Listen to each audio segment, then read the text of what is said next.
এবারের বিশ্বকাপ ফুটবল খেলায় আমার সাপোর্টার টিম হিসেবে থাকতেছে ইরান। জানি ইরান কখনো বিশ্বকাপ হয়তো নিতে পারবে না, তবুও ইরান যতদিন মাঠে থাকবে ততদিন পর্যন্ত আমি কখনো অন্য কারোর সাপোর্ট করব না।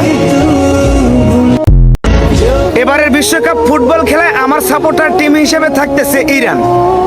জানি ইরান কখনো বিশ্বকাপ হয়তো নিতে পারবে না, তবুও ইরান যতদিন মাঠে থাকবে ততদিন পর্যন্ত আমি কখনো অন্য কারোর সাপোর্ট করব না।